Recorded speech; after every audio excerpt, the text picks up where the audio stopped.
Chief justice of India DY Chandrachud को LGBTQIA members के parents ने क्यों लिखा लेटर? CJI चंद्रचूड़ को लेटर लिख क्या मांग की? सुप्रीम कोर्ट के चीफ जस्टिस डीवाई चंद्रचूड़ की बेंच इन दिनों LGBTQIA मेंबर्स की याचिका पर सुनवाई कर रही है, जो भारत में समलैंगिक विवाहों को कानूनी मान्यता दिए जाने की मांग कर रहे हैं। इस संबंध में सुप्रीम कोर्ट में 20 याचिकाएं दाखिल हैं। ये वो मांग है जिस पर लोगों की राय बंटी हुई है। खुद केंद्र सरकार, NCPCR और बार काउंसिल ऑफ इंडिया जैसी संस्थाएं इसके खिलाफ हैं। इस पर उनकी राय है कि इस मुद्दे को संसद पर छोड़ दिया जाना चाहिए, जहां इस पर बहस होगी और फिर आगे किसी मोड़ तक पहुंचने की कोशिश की जाएगी। हालांकि इसमें इन दोनों तरह की राय के बीच LGBTQIA मेंबर्स के पेरेंट्स भी सामने आ गए हैं। उन्होंने चीफ जस्टिस चंद्रचूड़ को एक भावुक अपील से भरा पत्र लिखा है।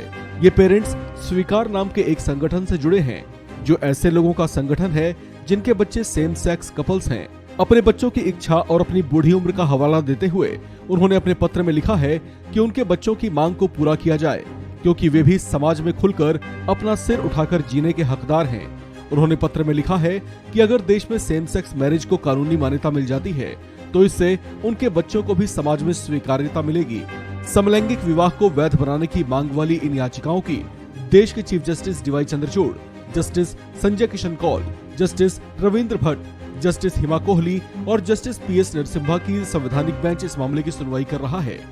5 जजों की बेंच की इस सुनवाई में केंद्र की ओर से इसका विरोध किया गया और इससे जुड़ी सभी याचिकाओं को खारिज करने की मांग की गई। केंद्र का कहना है कि शादियों पर फैसला सिर्फ संसद ही ले सकती है, सुप्रीम कोर्ट नहीं। आपको बता दें कि देश में समलैंगिक विवाह की मांग ने जोर तब पकड़ा था जब साल 2018 में सुप्रीम कोर्ट ने सेक्शन 377 को अपराध के दायरे से बाहर कर दिया था। तभी से समलैंगिक विवाह को वैध बनाने की मांग की जा रही है।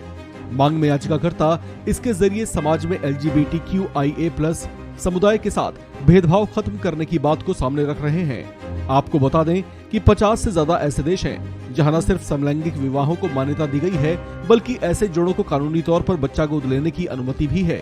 हिंदुस्तान में इंडियन साइकेट्रिक सोसाइटी भी इसके पक्ष में है। इस मुद्दे पर केंद्र की बीजेपी सरकार जहां इसके विरोध में दिख रही है, वहीं पूर्व कांग्रेस नेता और सीनियर एडवोकेट कपिल सिब्बल भी इसके विरोध में हैं।